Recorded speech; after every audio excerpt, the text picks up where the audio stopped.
Greetings, ladies and gentlemen, and welcome to my review of the death battle between Thor and Wonder Woman. For those of you that are new to these reviews, I focus less on the animation and humor of death battle, and instead focus on the research and critical analysis. You see, I wish to improve my own research and critical analysis capabilities, and these prediction and review videos are a perfect way for me to do so.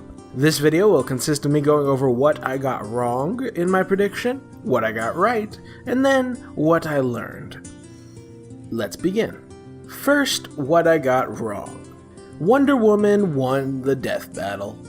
This is neither surprising nor all that upsetting. Normally I'd be pretty sad that I got so much wrong about a character, but not this time.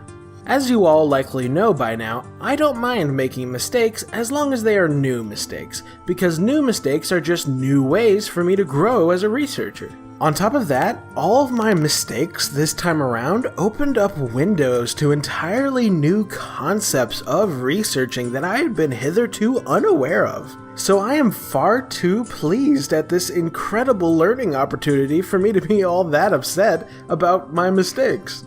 Also, my two major mistakes stemmed from DC being bad at consistency and science, so part of the blame falling on their shoulders does help lessen my embarrassment. Anyway, let's get into the specifics of what I got wrong.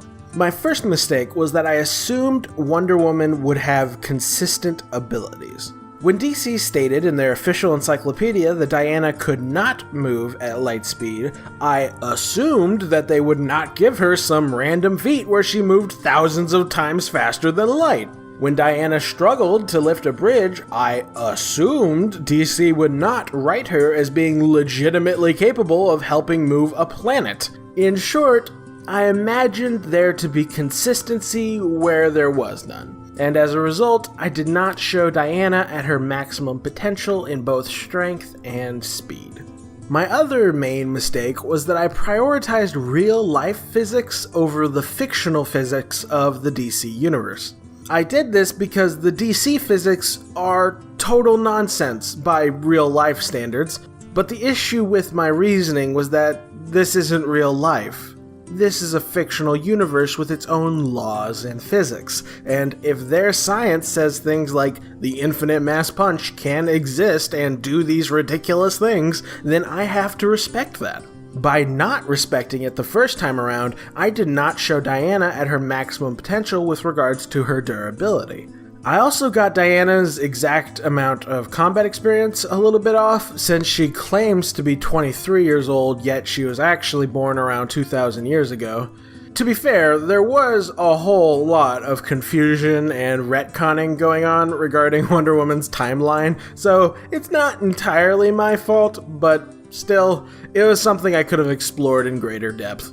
Beyond these mistakes though, there really wasn't all that much I got wrong. I suppose I was a tad biased in Thor's favor just because I like his character more, but I honestly don't think that played all that big a role in my mistakes. I think I would have made them regardless of whether I liked Thor or not. Regardless, Wonder Woman was stronger, faster, and more durable than I thought, which was enough to win her the match. Now for what I got right. I was pretty spot on regarding Thor. I gave him about as much speed, strength, and durability as Death Battle, and I went into quite a bit more depth regarding his powers. And while I was more than a bit off regarding Wonder Woman's exact stats, I still managed to cover her decently well in most other regards. Now for what I learned. This was a very enlightening episode for me. I have never covered characters as old and convoluted as Thor and Wonder Woman before, so there were all sorts of interesting things for me to learn. The first thing I learned was that I should never assume a fictional character is consistent.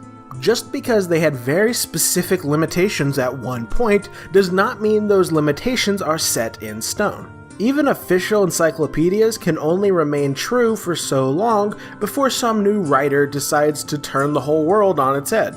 As such, it is absolutely necessary for me to never assume a character has shown me everything they've got until I've seen all of their canon, because that very last writer may decide to throw everything for a loop.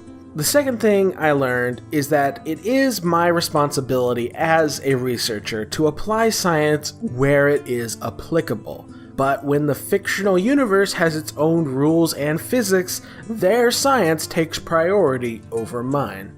And that's just about everything I learned, which means we've reached the end of the video.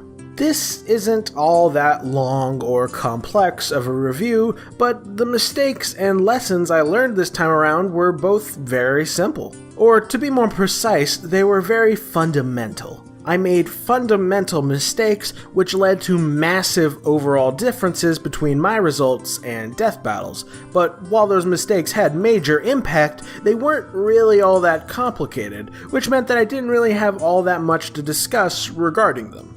Hopefully the brevity of this review isn't too frustrating for you guys. Anyway, it'll be interesting to research that next death battle. I've actually read a lot of Naruto and Bleach in my day, but it was all years ago, so it'll be quite the experience rereading all of this. What do you guys think about this next death battle? What did you think about Thor vs. Wonder Woman? Let me know in the comments below. All that said, I think I'm gonna go ahead and sign off. Like if you enjoyed the video, comment if you got something to say, subscribe if you want to see more, and as always, have a fantastic day.